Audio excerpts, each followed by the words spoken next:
तो आज हम आपको ले चलेंगे साल 1998 के उन बेहद तनाव भरे घंटों में, ठीक उस पल से पहले जब भारत ने अपने परमाणु परीक्षण किए। ये कहानी है जबरदस्त गोपनीयता की, बेहिसाब दबाव की और हाँ, एक ऐसे फैसले की जिसने दुनिया की ताकत का समीकरण हमेशा के लिए बदल कर रख दिया। उस रात ना दो जगहों पर एक अजीब सा भारी सन्नाटा पसरा हुआ था।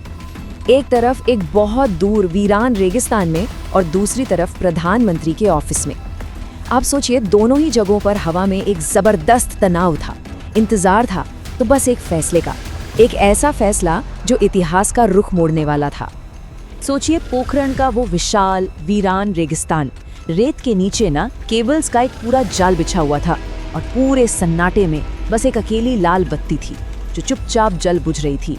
ये एक छोटा सा संकेत था उस जबरदस्त ताकत का जो जमीन के नीचे तैयार हो रही थी, एक ऐसी ताकत जिसे दुनिया से पूरी तरह छिपा कर रखा गया था। और उसी वक्त नई दिल्ली में एक शख्स इंतजार कर रहा था। प्रधानमंत्री अटल बिहारी वाजपेयी अंधेरे में बिल्कुल अकेले बैठे थे। उनके पास एक सिक्योर फोन था जो अभी तक एकदम खामोश था, मानो वो फोन ही उस पल के बोझ का, उस बड़े फैसले का प्रतीक बन गया हो। तो देखिए, एक तरफ रेगिस्तान में वैज्ञानिक और तकनीकी तैयारी एकदम अपने पीक पर थी और दूसरी तरफ राजधानी में एक अकेले इंसान के फैसले पर पूरे देश का भविष्य टिका हुआ था। ये दोनों इंतजार मानो एक ही घड़ी की सुई से बंधे थे। अब सवाल ये उठता है कि आखिर इतनी गोपनीयता, इतनी सीक्रेसी की जरूरत ही क्यों थी? वजह ये थी कि भारत उस वक्त जबरदस्त जियोपॉलिटिकल प्रेशर में था। इस गुप्त ऑपरेशन में दांव पर बहुत कुछ लगा था और दुनिया की सबसे ताकतवर खुफिया एजेंसियों की नजरें भारत पर थी। देखिए, 1998 का ये फैसला कोई अचानक नहीं लिया गया था। इसके पीछे दशकों की कहानी थी। 1974 में भारत ने अपना पहला शांतिपूर्ण परमाणु परीक्षण किया था, स्माइलिंग बुद्धा। फिर 90 का दशक आया जब देश एक बड़े आर्थिक संकट से गुजर रहा था और ऊपर से पड़ोसियों पाकिस्तान और चीन के साथ तनाव लगातार बढ़ रहा था। इन सब चीजों ने मिलकर एक ऐसी स्थिति बना दी थी जहां भारत को अपनी सुरक्षा के बारे में फिर से सोचना पड़ा। तो ये गोपनीयता बनाए रखना अपने आप में एक बहुत बड़ा चैलेंज था। जरा सोचिए, वैज्ञानिकों और इंजीनियरों की टीम को अमेरिकी जासूसी सैटेलाइट्स को धोखा देना था जो 24 घंटे हर चीज पर नजर रखे हुए थे। इसीलिए सारा काम सिर्फ और सिर्फ रात के अंधेरे में होता था। भारी भरकम मशीनों और उपकरणों को ऐसे छिपाया जाता था मानो कोई आम कंस्ट्रक्शन का काम चल रहा हो।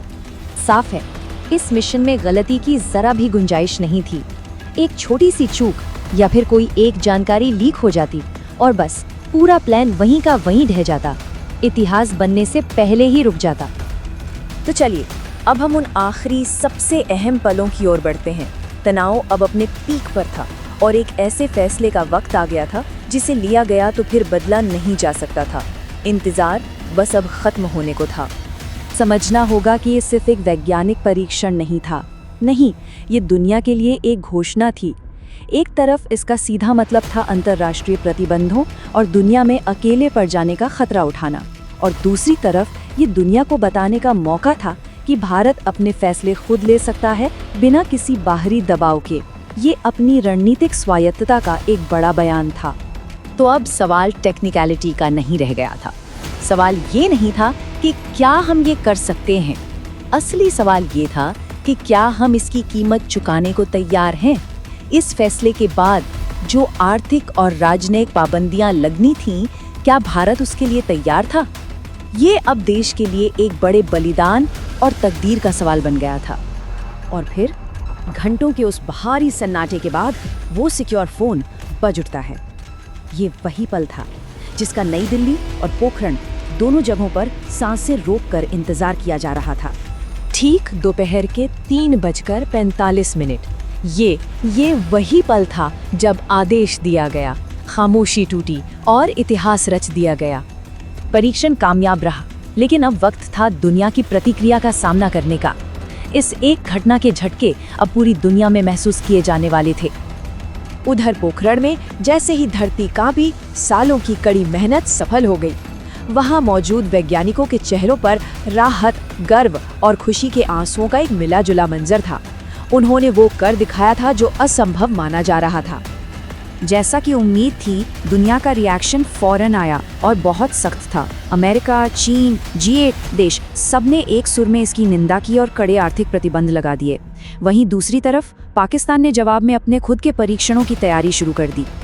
दुनिया भर से हो रही इस कड़ी आलोचना के बावजूद भारत ने एक बहुत ही ताकतवर संदेश दे दिया था। ये उस सोच को दिखाता है कि वैश्विक शक्ति के मंच पर कभी-कभी अपनी बात सुनाने के लिए ऐसे ही कड़े कदम उठाने पड़ते हैं। लेकिन इस नई मिली हुई ताकत के साथ एक बहुत बड़ी जिम्मेवारी भी आई और इस घटना की असली विरासत को समझने के लिए प्रधानमंत्री वाजपेयी की प्रतिक्रिया को जानना और समझना बहुत जरूरी है।